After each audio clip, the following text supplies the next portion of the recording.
Prince মামুনের 15 পদের ইলিশ দিনে বিক্রি 2 লাখ টাকা।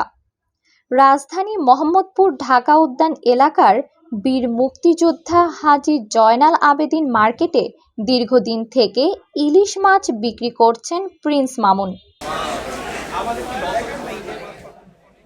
যেখানে কিনা 15 পদের ইলিশ মাছ বিক্রি করছেন তিনি। এখানে প্রকারভেদে মাছের দাম নির্ধারণ করা হয়। দিনে মাছ বিক্রি করে আয় করেন 2 লাখ টাকা।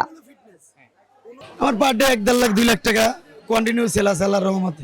মানে সর্বনিম্ন বাজার তো সবসময় একরকম যায় না, দেখা গেল যে কখনো একটু কম কখনো একটু বেশি, কেন কাঁচা মাল অনেক সময় দেখা গেল যে সব সাইজ থাকে না এবং কি পাই না।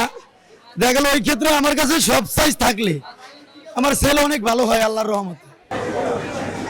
প্রিন্স মামুন 15 পদের ইলিশ মাছ বিক্রি করে থাকেন। এখানে বরিশাল, ভোলা, চাঁদপুর, মাওয়া সহ 15 পদের ইলিশ মাছ পাওয়া যায়।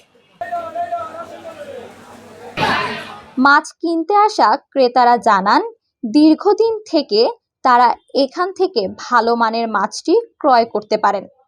তাই দীর্ঘদিন থেকে অনেকেই নিয়মিত তার এখান থেকে মাছ কেনেন বলে জানান ক্রেতারা। মান নিয়ে একটু অভিযোগ নেই, কারণ হচ্ছে চেষ্টা করে যে এনারা ভালোটা দিতে। ঠিক আছে, আমরা এর আগে যেটা কিনেছি সেটা মোটামুটি ভালোই ছিল, তো এই রেফারেন্সে আর কি নেক্সট টাইমে আসা এখানে। আর যেটা হচ্ছে যে দাম নিয়ে তো সবসময় আমাদের কনফিউশন থাকে, যে দামটা অনেক সময় বেশি মনে হয়, কিন্তু বাজার অ্যানালাইসিস করলে যেটা দেখা যায় যে সব জায়গায় কাছাকাছি 100 কম 100 বেশি। না, ওজন ঠিক আছে। আর হলো বাজারে যেরকম আছে ওইভাবেই রাখা হয়, নাহলে হয়তো অভিযোগ করতাম, কিন্তু অভিযোগের কিছু নাই, কারণ যেভাবে বাজার আছে ওইভাবেই রাখা হয়। Tania Akter, desk report, BD24 live.